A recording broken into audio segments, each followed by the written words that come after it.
Bonjour à toutes et à tous. Merci donc à tout le monde d'être ici.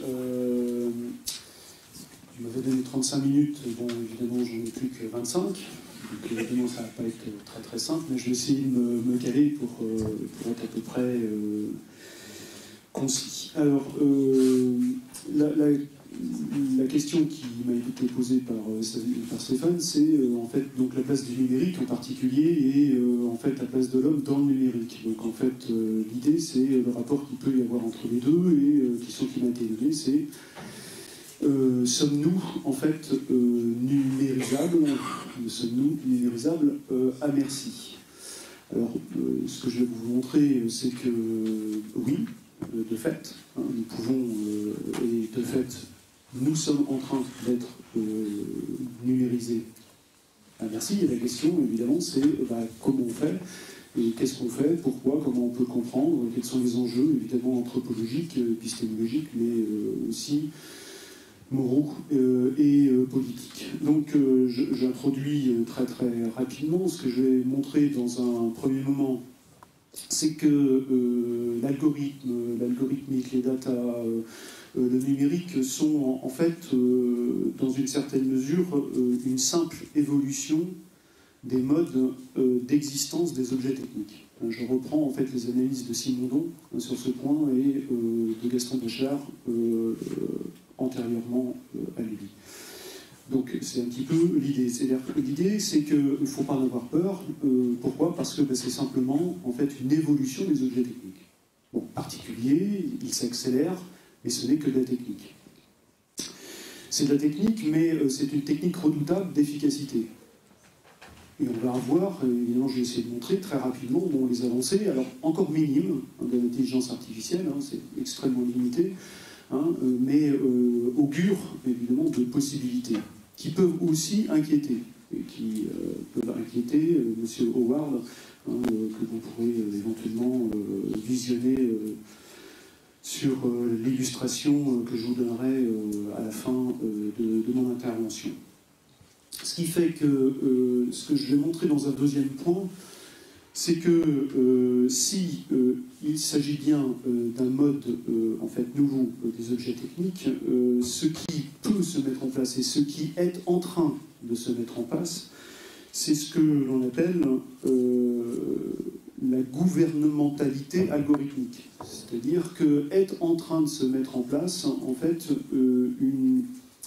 un gouvernement des hommes par le numérique, mais au sens algorithmique du terme. Et c'est ce que j'illustrerai par les fameuses, évidemment, filtres à bulles, les nudges appliqués aussi en Chine aujourd'hui à la notation, évidemment, en fonction des citoyens, en fonction de leur comportement vis-à-vis, évidemment, de ces nudges en particulier. Ce qui donc m'amènera à me poser, évidemment, la question et le problème, c'est comment vivre, évidemment, dans un monde numérique, avec ces machines, évidemment, learning, pour gagner en efficacité avec elles, sans pour autant, effectivement, être dominé par elles, et qu'en même temps, nous puissions prendre du recul vis-à-vis d'elles, sans pour autant, évidemment, inversement, être déphasé par rapport au monde dans lequel, en fait, nous sommes. Vous voyez bien que c'est pas simple, mais ce que je terminerai en fait sur en fait des illusions contemporaines des leurres et des pièges effectivement qui nous sont tendus.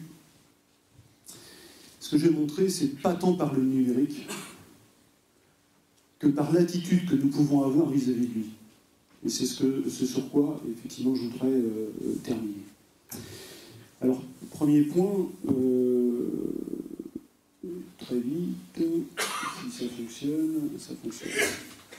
Premier point, donc, l'idée, donc, des machine learning, ainsi de suite, des algorithmes, bon, une citation très rapidement pour que les choses soient claires pour tout le monde, mais vous êtes des spécialistes, un algorithme, donc c'est une suite finie et non ambiguë, donc d'opérations ou d'instructions permettant de résoudre un problème ou d'obtenir un résultat. Bon. Ah, c'est simple, il n'y a pas trop de soucis là-dessus. Ça veut dire quoi? Ça veut simplement dire qu'un algorithme, c'est par nature une technique, c'est-à-dire un ensemble de procédés rationnellement ordonnée permettant d'atteindre une fin attendue. C'est tout. Une technique, c'est ça, c'est un ensemble. La technique du sportif, la technique du boulanger, la technique de ainsi de suite, c'est-à-dire c'est un ensemble de procédés permettant de... D'accord? Donc l'algorithmie, c'est simplement un mode d'existence de la technique elle-même. C'est tout. Évidemment nouveau, mais ce n'est qu'un mode. D'accord? Donc on comprend qu'à travers ça, il ne faut pas avoir peur. C'est-à-dire que l'algorithme, l'informatique, en soi, ce n'est qu'un mode d'existence. Mais on a compris aussi qu'il s'agit aussi d'un mode particulier, c'est-à-dire un mode qui, en fait, est celui d'une écriture. Et là, c'est intéressant de reprendre, en fait, l'origine même de l'idée. C'est-à-dire, vous comprenez que l'écriture, et en particulier donc l'ensemble de ces 26 lettres, ont constitué en fait un monde qui est le nôtre. Oui, on est passé du monde de l'oralité, de la tradition, du mythe, et on est passé à la société politique. Pas de loi sans écriture, hein, pas d'histoire sans écriture.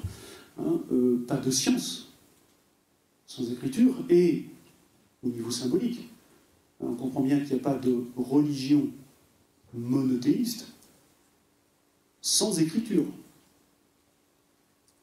C'est-à-dire que l'écriture, qui est donc un système mnémonique, qui est une technique, qui permet effectivement, donc, à partir d'un ensemble de procédés, de permettre une fin attendue, l'écriture. Ce qu'est l'écriture est un signe de caractère qui nous permettent de passer d'une société à une autre. Ce qu'il faut donc comprendre, et ce qui est vertigineux, c'est que nous sommes des êtres de technique par essence. Et que l'écriture est un mode de l'existence des objets techniques. Et que donc, nous ne pouvons pas avoir peur des algorithmes du numérique, lorsqu'ils ne sont qu'une déclinaison de l'écriture. Par contre, vous voyez bien que l'enjeu anthropologique n'est pas simple. Parce que nous sommes en train, nous, de vivre l'apparition du numérique. C'est-à-dire d'une écriture du monde qui ne se fait plus avec 26 caractères, mais en fait avec 2. 0, le 1.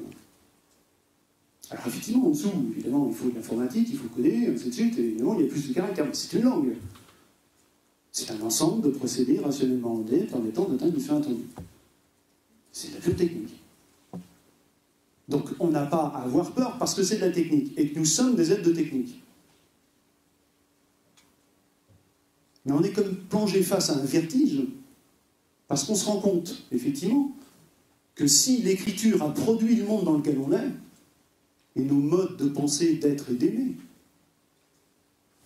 on se pose la question de savoir quel mode de pensée, d'être et d'aimer va produire cette réécriture, cette transcription du monde dans lequel nous sommes. Transcription, c'est-à-dire on passe évidemment d'une écriture particulière du monde à une autre écriture. Alors c'est vertigineux, moi ça me fascine, et ceux qui sont les laudateurs, les défenseurs et les pourfendeurs évidemment de l'IA, de l'intelligence artificielle et ainsi de suite, ils disent allez-y, il faut y aller à fond. Alors il faut y aller à fond.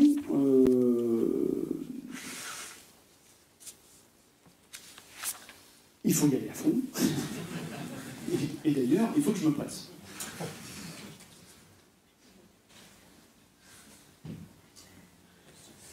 J'illustre évidemment ce point, c'est-à-dire qu'aujourd'hui, cette écriture, évidemment, du monde réel, doit être comprise. Si on a bien compris le premier point, c'est que cette écriture nécessite en fait de bien comprendre que l'objet technique, c'est toujours ce dont il y a genèse. C'est-à-dire qu'un objet technique, c'est quelque chose qui s'inscrit en fait dans une continuité. Hein. On comprend bien que le 0,1, c'est Genèse 26. Si vous voulez comprendre, je sais pas, vraiment ce qu'est Hubble, ben vous avez, en fait, dans la lunette de Galilée, vous avez Hubble. Dedans, dans la lunette de Galilée, vous avez Hubble. Hein, c'est-à-dire que c'est une théorie matérialisée, c'est une idée concrète, c'est une idée matérialisée.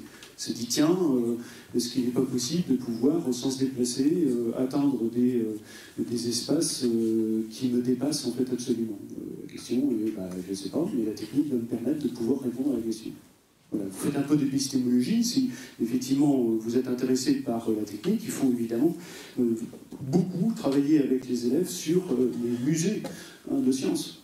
Les musées de sciences trouver évidemment un objet, et puis à partir de là, de se dire qu'est-ce qu'il y a dedans? Bah, une théorie, une idée concrète, quoi, qui effectivement a été mise en place. Avec donc ces machine learning, avec la possibilité de pouvoir comprendre le monde dans lequel il est, se met en place aujourd'hui donc de très très grandes avancées grâce à ce qu'on appelle aujourd'hui le deep learning, c'est-à-dire l'apprentissage profond, dans une perspective, alors là, même chose, je ne vais pas rentrer là-dessus parce que évidemment le temps m'est particulièrement compté, c'est ce qu'on appelle donc les perspectives de théorie connexionniste, excusez-moi, par rapport évidemment aux théories computationnelles. La connexionniste donc, est en train de l'emporter, hein, évidemment, sur une autre théorie. Mais ça veut dire que c'est une théorie matérialisée, mais qui est très jeune, hein, très très jeune, qui a, on va dire, une petite dizaine d'années. Et si on prend les propos de Villani, monsieur Villani, notre expert, entre guillemets, nous dit que ça tient même peut-être de plus de 5 ans que 10 ans. Donc c'est tout jeune tout ça. C'est vraiment des sciences jeunes et avec une histoire évidemment presque en temps réel. Par contre, les avancées sont déjà un petit peu importantes. Alors, elles sont importantes, mais en fait très restreintes en fait. Hein, c'est-à-dire que vous avez tous évidemment vu les succès de cette intelligence artificielle avec les jeux d'échecs. Bon, d'accord, il a gagné, quoi. Bon, mais ça reste un jeu d'échecs. Hein. C'est pas non plus des choses absolument mirobolantes. Géopardy, les jeux de Go, ainsi de suite. Mais bon, ça commence un petit peu à nous intéresser lorsque on est sur de la traduction, non plus la transcription, de la traduction en temps réel. Vous parlez en américain et on vous traduit simultanément, en temps réel, en chinois.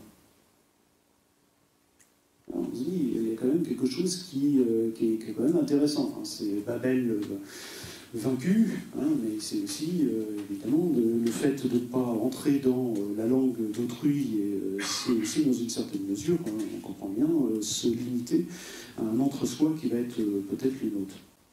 Les analyses médicales, c'est-à-dire que l'intelligence artificielle est aujourd'hui, évidemment, pas encore aussi compétente, mais l'association des deux, l'intelligence artificielle et le médecin, on va avoir des diagnostics très très importants. Et puis bah, aujourd'hui aussi, l'analyse juridique.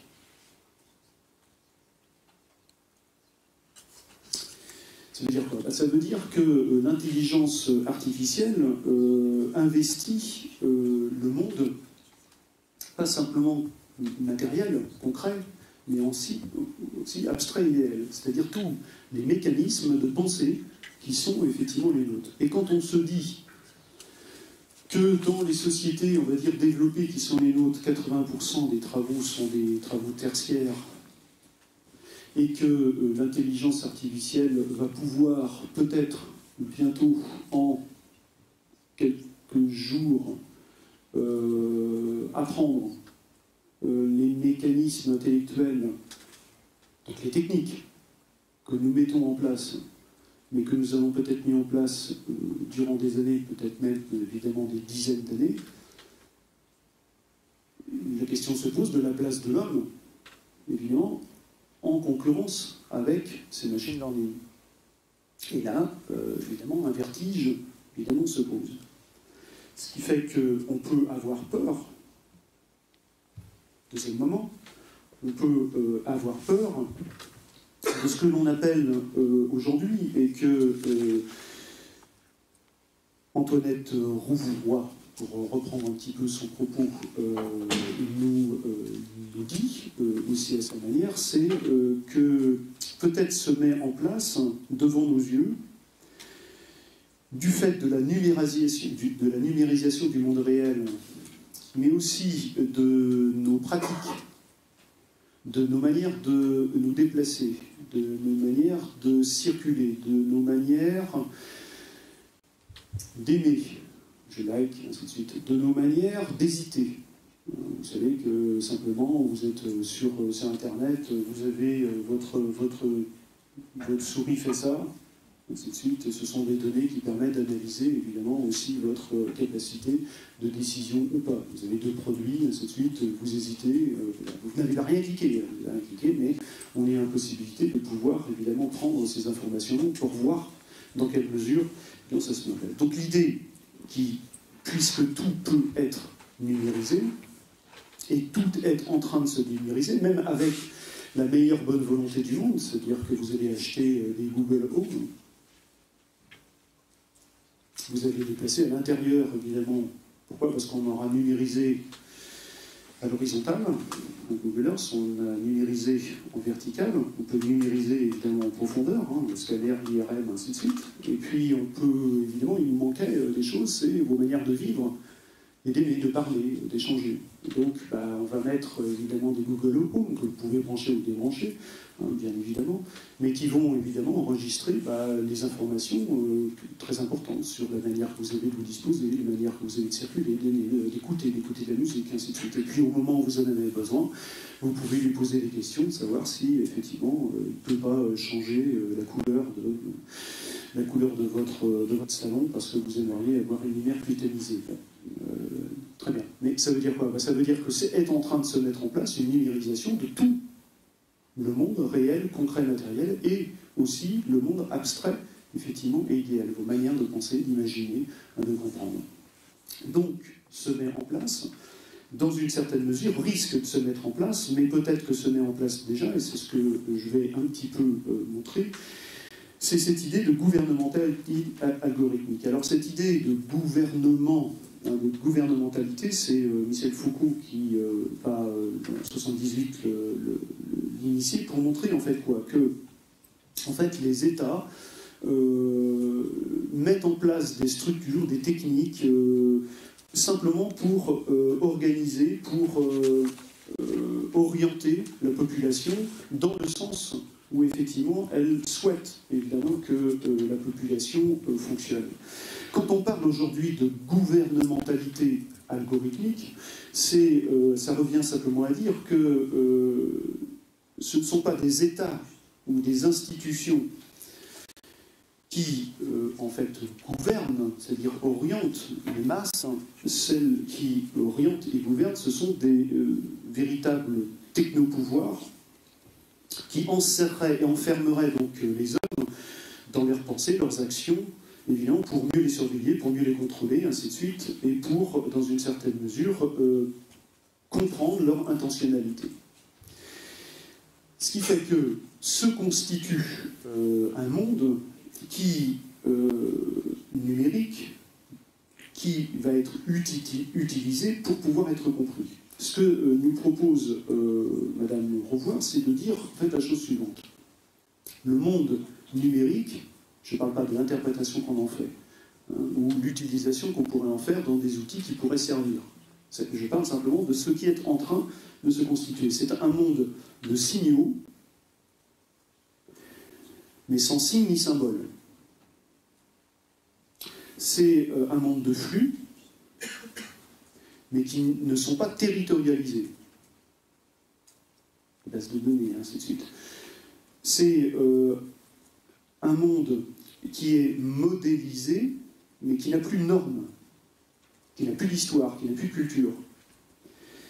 Ce sont des objets et des machines, l'Internet des objets, mais sans sujet, ni point de vue, ni perspective. Ce sont des données massives, brutes, complexes, mais décontextualisé, désubjectivé, mais actualisé en temps réel, et donc fatalement instable.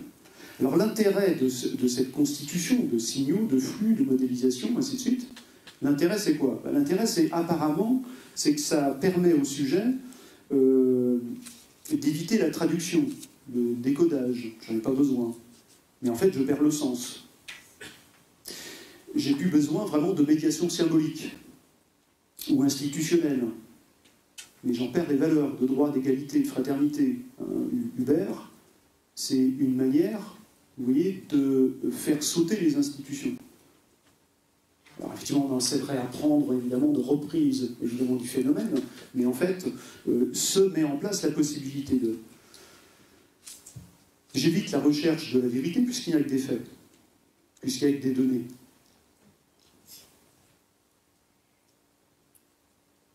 Et se constitue un monde, et ça me libère donc des normes. Mais on comprend que si je me libère des normes, je me libère aussi du fait de pouvoir critiquer ces normes. Parce que la norme ne vaut que si on est en mesure de la critiquer. Or, un monde où il n'y a plus de normes est un monde acritique. C'est un monde que vous ne pouvez plus critiquer.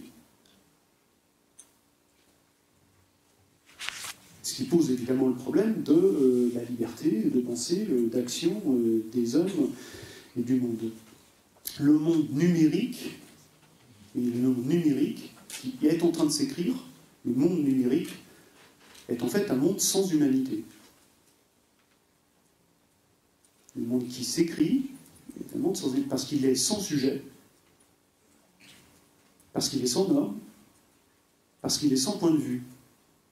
Il est en train de s'écrire non pas par des hommes, il est en train de s'écrire par des machines learning qui peuvent, effectivement... Alors, comprenez bien que la machine learning est elle-même un objet technique. Donc, c'est évidemment une idée matérialisée. Mais l'idée, c'est à qui sert, évidemment, cette écriture-là moderne du monde.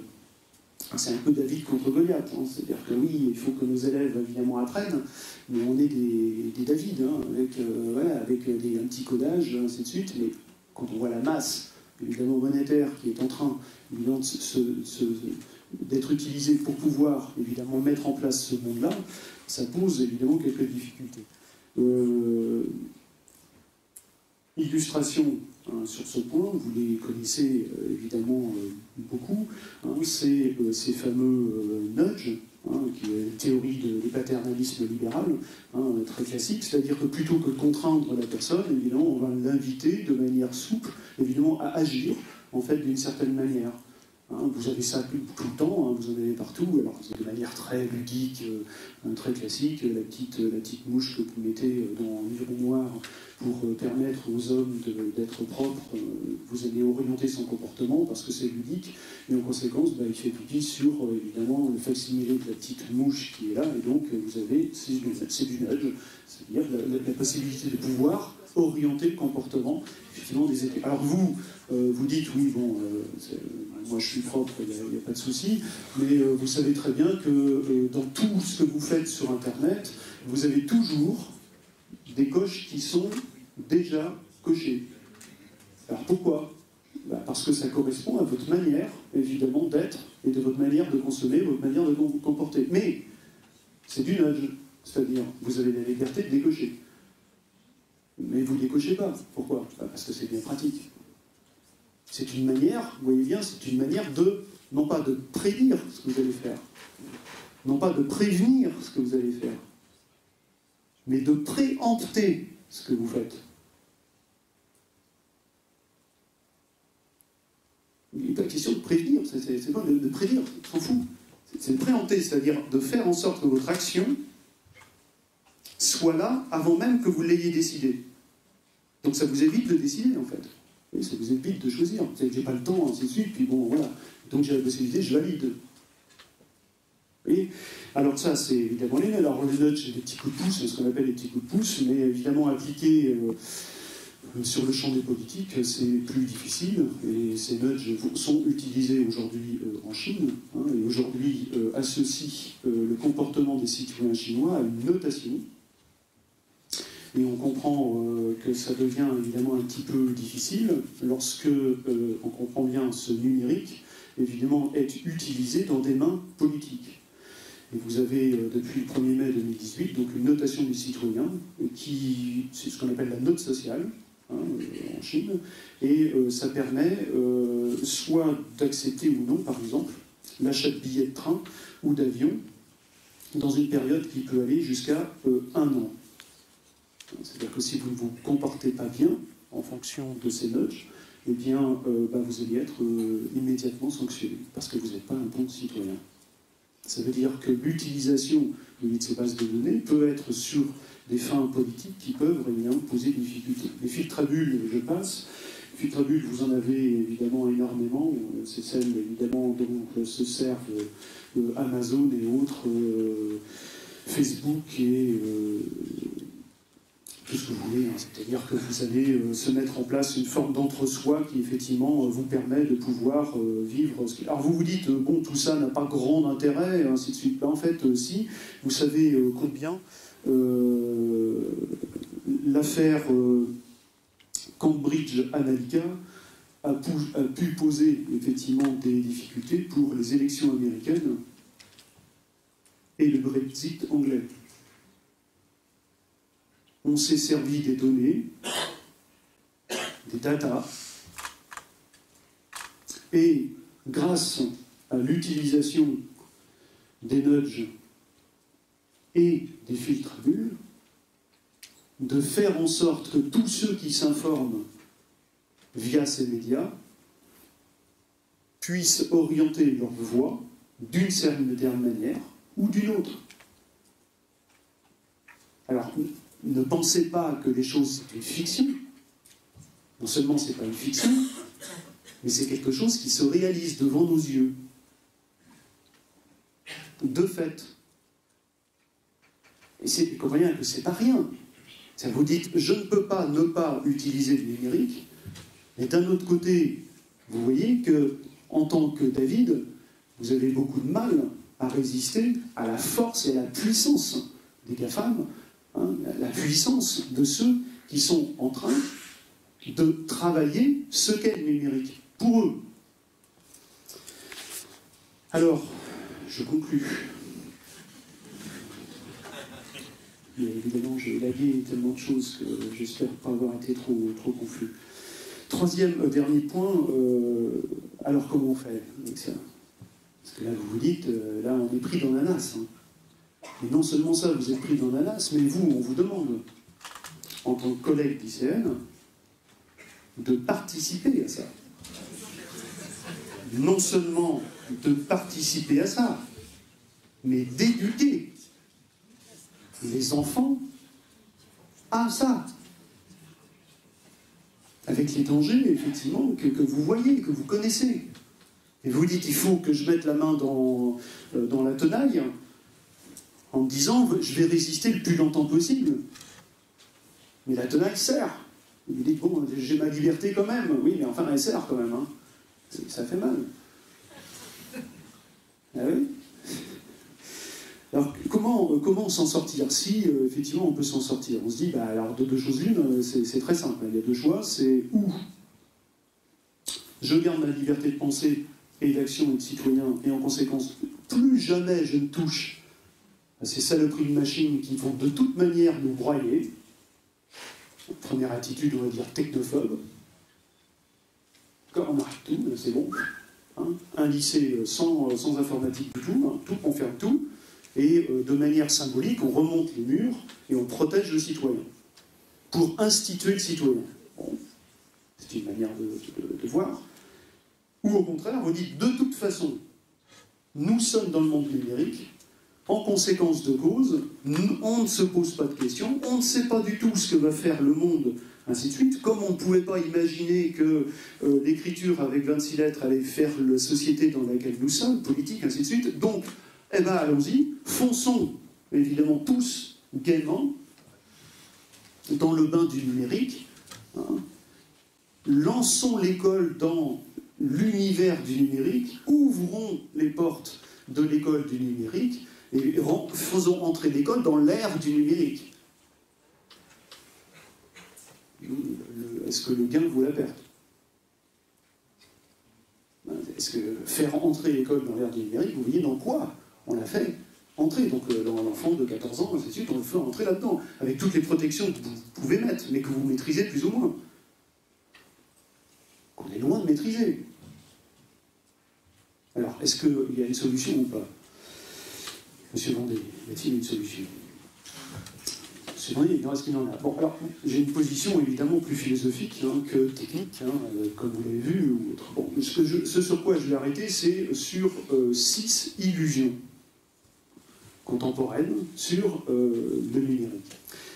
J'étais très, très satisfait par l'intervention précédente, parce que je pense que c'est vraiment ce qu'il faut qu'on essaie de faire tous les uns et les autres vis-à-vis de ça. Première illusion, c'est que l'intelligence artificielle ne produit effectivement pas d'intelligence. L'intelligence produit des effets que l'intelligence artificielle cherche à simuler. C'est pas compliqué, d'accord? Donc, l'intelligence n'est pas, évidemment, le fait du numérique. Elle est le fait d'un vivant qui, effectivement, en fonction d'un milieu, va s'adapter vis-à-vis de ce milieu, va peut-être, évidemment, le transformer, et peut même peut-être aller jusqu'à construire le milieu dans lequel, évidemment, se situe, pour pouvoir, évidemment, atteindre ses propres fins attendues. Donc on est là dans du vivant, on n'est pas du tout dans l'ordre des machines. Jamais l'intelligence. Donc c'est la première illusion totale. Mais comprenez, c'est une illusion qui est travaillée par les lobbies de l'intelligence artificielle et qui fait peur, ainsi de suite, et qui alimente des mythes et des fantasmes. Donc tout notre travail, puisqu'on est passé de l'univers du mythe à l'univers de la science, c'est surtout ne pas replonger dans un univers mythologique, produit par un scientisme, un technicisme contemporain. Donc première illusion, l'intelligence artificielle, ça ne produit pas évidemment d'intelligence.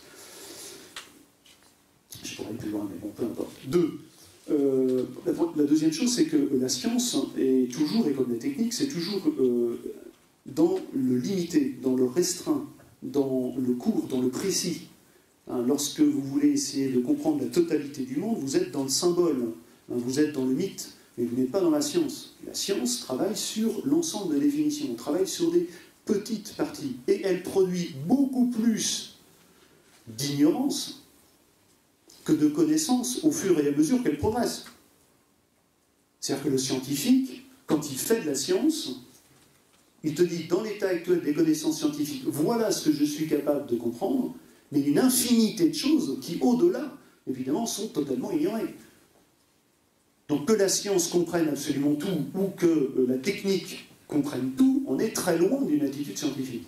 Donc il faut renouveler, évidemment, le danger sur la question donc, de l'intelligence artificielle, essayer de faire en sorte, évidemment, de mieux les limiter. Troisième illusion, on se comprend que, et ça je l'ai dit au début, les machine learning sont en fait des instruments. Or, un instrument, quel qu'il soit, est une théorie matérialisée. Je reprends Bachar. C'est une théorie matérialisée, c'est une hypothèse, c'est une idée concrétisée. C'est-à-dire que l'outil dont vous vous servez n'est pas dénué de théorie. Il est même, comprenez, une théorie incarnée. Donc, à chaque fois que j'utilise un outil technologique ou n'importe quel instrument, il y a dans cet instrument de la pensée. Donc, un instrument n'est jamais neutre. Il a toujours une intentionnalité. Il vous montre les choses, mais dans une certaine mesure, il vous les montre d'une certaine manière. Parce que c'est son idée, voilà. Il va effectivement, vous montrer la chose. Donc, jamais prendre un instrument, quel qu'il soit, comme étant neutre. Un instrument est toujours une idée concrète, une théorie matérialisée. Donc, si je ne vois pas la théorie, ça ne marche pas. Donc, pour nous, dans nos enseignements, il faut toujours voir quelle est, en fait, la théorie ou l'idée qui est dans. Si je prends un Facebook, c'est une théorie matérialisée. C'est qu'il y a une idée concrète sur l'homme. Bon, qu'est-ce que l'homme? Pour Facebook, c'est très simple. C'est quelqu'un qui veut savoir, par nature, c'est quelqu'un qui veut savoir avec qui il est, avec qui il couche. Point. J'ai commencé par là. Et j'ai commencé à faire mon petit machin, et j'ai balancé mes machins. Je travaille sur ça. Pour moi, c'est ça. J'ai une anthropologie. J'ai une sorte de métaphysique. Voilà, j'ai une idée concrète. Voilà, pour moi, c'est ça. Voilà. Quatrième donc, illusion, hein, c'est ce qu'on a montré, enfin ce que j'ai essayé de montrer, c'est que ce qui est en train de se constituer, c'est effectivement un monde, on l'a compris, hein, sans sujet, sans personne. Donc c'est un monde de données, c'est un monde d'écriture de 0 et de 1 qui effectivement se constitue, sur lequel je peux puiser, hein, il n'y a pas de souci.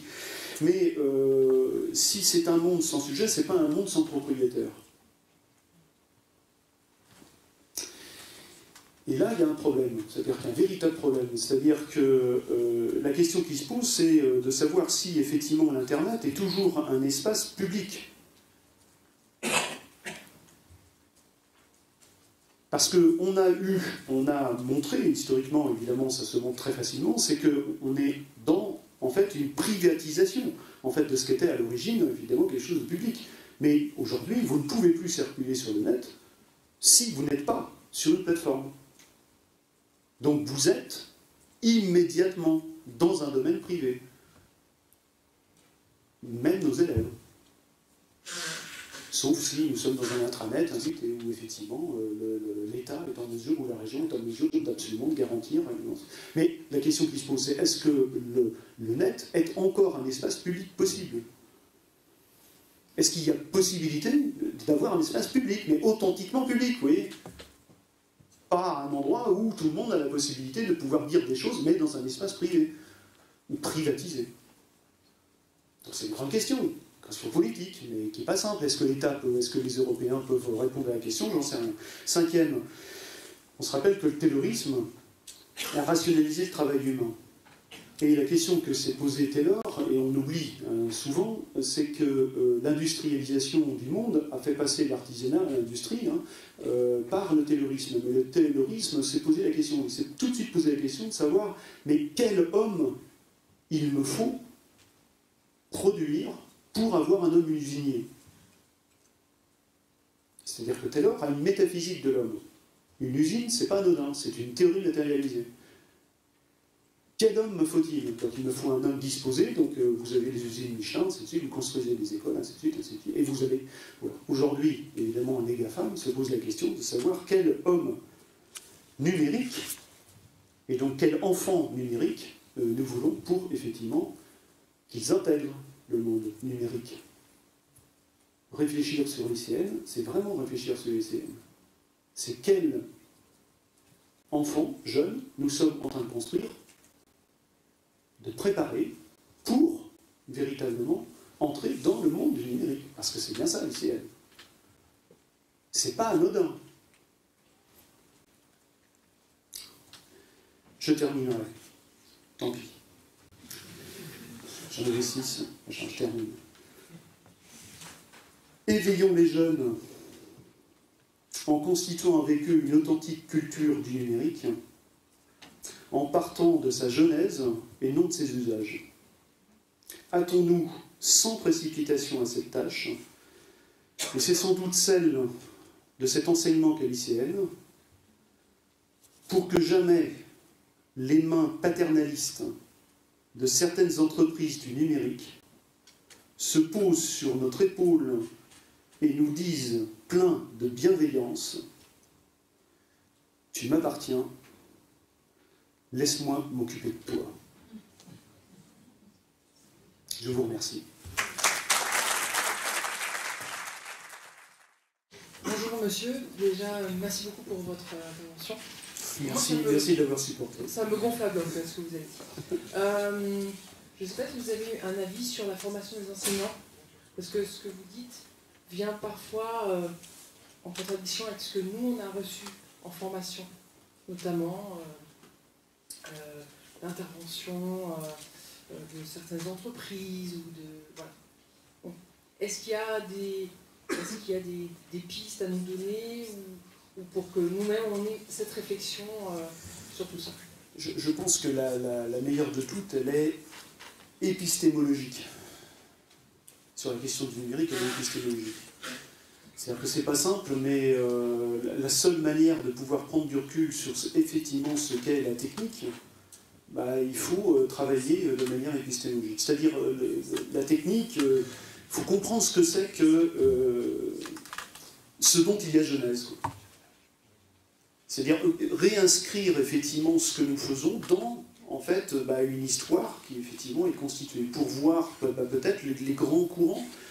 Mais pour ça, il faut vraiment une réflexion épistémologique, pas simplement d'utilisateur, pas simplement, c'est ce que j'ai essayé de montrer, c'est-à-dire les usages, oui, mais c'est comme si vous disiez qu'on allait comprendre ce qu'est l'art à partir de l'usage qu'en font les gens dans les musées. Vous allez avoir la fréquence, vous avez le machin, le temps de passage devant... C'est pas ça, alors. Il faut vraiment une culture, il faut revenir à ce que c'est. Et donc, si on veut comprendre un peu ce qu'est la technique, ce qu'est l'informatique, ainsi de suite, faut réinscrire dans son histoire. Voilà, l'informatique, elle a une genèse, elle a des grands courants, il y a des batailles, il y a des églises, ainsi de suite. Bon, voilà, on est aujourd'hui dans une perspective plutôt collectiviste. Bon, voilà, c'est une théorie communaude, elle l'emporte en ce moment. Voilà, par contre, ça sert peut-être des intérêts. Moi, ce qui m'intéresse, c'est d'essayer de voir pourquoi ça marche comme ça, quoi. Pourquoi les GAFAM s'y engouffrent tellement, et pourquoi... voilà. Et pourquoi nous, et comment on peut avoir une forme de liberté, quoi, là-dedans. Et surtout de proposer à nos jeunes, parce que quand même notre but, c'est pas franchement de faire des utilisateurs du numérique. L'objectif, c'est d'en faire des citoyens. Et donc, non pas d'intégrer le monde, mais de pouvoir le critiquer, le monde, et de pouvoir le réinventer, et de pouvoir le changer, le monde, c'est-à-dire qu'ils puissent changer le monde dans lequel eux veulent vivre, et non pas qu'ils soient censés intégrer un monde fait pour eux. Parce que là, vous voyez, vous avez la main du paternaliste. Et ça, vous voyez, c'est pas simple. Parce que c'est pas simple dans un lycée qui a cette politique, c'est pas simple dans les lycées qui sont les nôtres, c'est pas simple parce qu'on a un enseignement, c'est pas simple. C'est vraiment pas simple. Et je suis absolument d'accord avec vous. C'est pas vraiment tant une question, mais c'est plutôt une remarque par rapport à votre prestation qui est très intéressante. Soit c'est une ironie socratique, parce que je vous ai vu à droite et à gauche, soit on fait table rase du numérique, soit on prend le train et on y va tous. C'est comme avec Churchill quand il disait no sports. Donc il n'y a pas de sport, ou alors il y a du sport. Mais je dirais qu'il y a plusieurs sports, il y a plusieurs aussi pratiques numériques. On parle du numérique, je dirais qu'il y a des numériques, un peu comme ça. Parce qu'une application telle qu'on peut l'avoir vu tout à l'heure, savoir on va se rapprocher d'un bus le plus proche possible, est-ce que ça pose une question morale, éthique, épistémologique? Même s'il y a un repérage spatial d'un individu, est-ce qu'il y a quelque chose qui peut être de l'ordre de l'inconséquent, enfin du moins, peut-être le terme n'est pas approprié, mais de l'anodin, du simple, voilà, du basique, sans forcément avoir une portée, je dirais, morale. Et c'est vrai, lorsqu'on va dans un autre point, lorsqu'on imprime sa marque sur la toile, là, ça pose des questions. Donc, je pense qu'il faut peut-être faire un peu une nuance, un distinguo, et peut-être que vous avez essayé de provoquer cela, la réflexion de part et d'autre de vous chez vous. Alors je vais répondre, vous êtes arrêté sur les deux, c'est-à-dire le technophobe et le technophile, je ne suis absolument ni l'un ni l'autre. C'est-à-dire que je suis au contraire dans une attitude qui se veut critique et autocritique. Donc en fait, ni technophobe ni technophile, mais critique autocritique. Donc pour répondre à votre question, lorsque on met en place une application, la question qu'il faut se poser, c'est quelle attitude critique et autocritique j'ai vis-à-vis de cette... Et comment l'utilisateur peut avoir une analyse critique et autocritique. Maintenant, moi, qu'on puisse gagner 4 minutes, si je vais ici plutôt qu'ici, ça peut m'intéresser, il n'y a pas de souci. Là-dessus, il n'y a pas de random. Voilà, il n'y a pas de... bon, vous voyez, c'est-à-dire que je suis, et depuis ma formation depuis longtemps, ni technophile, ni technophobe, parce que ce sont deux dangers. Justement, dans la dernière partie, c'est-à-dire l'idée, c'est surtout ne pas éviter l'un et l'autre, c'est-à-dire pour pouvoir effectivement voir les illusions, et pour déjouer les illusions, et du numérique, et de l'attitude que nous avons, nous, face au numérique. Soit de fascination, ou au contraire de retrait et de refus. Il faut éviter les deux. On va prendre une dernière question. Dernière question, je reviens justement sur la phrase du lycée. Je pense qu'Alain Turing, par exemple, n'a pas rêvé le futur que l'on est en train de vivre aujourd'hui. Le futur à lui, c'est ce qu'on est en train de vivre. Le fait de certains effets, on les fait allusion. Comment se soustraire un peu du numérique éventuellement? Alors, faut-il pas faire comme Grothendieck un petit peu, qui s'est soustrait un peu en montagne en refusant toute gratification pour justement ne pas rentrer un peu dans ce que vous avez inventé? Alors la tentation, effectivement, un peu d'anarcho-écologisme, évidemment, donc Thoreau, philosophe américain, effectivement, c'est très très intéressant. Maintenant, vous comprenez bien qu'on est en dehors du monde dans lequel il est, quoi. Donc effectivement, je protège la liberté, mais je suis plus évidemment socialisé, et ainsi de suite.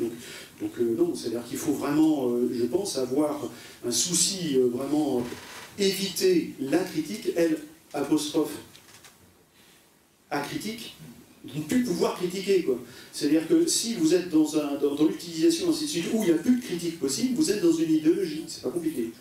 Vous êtes dedans, vous servez une idéologie. Si par contre, vous avez un minimum de rapport critique et autocritique, où c'est possible, et que vous pouvez la mettre en place, cette fois, vous gardez, dans une certaine mesure, une certaine marge de manœuvre, de liberté de pensée et d'action. Merci.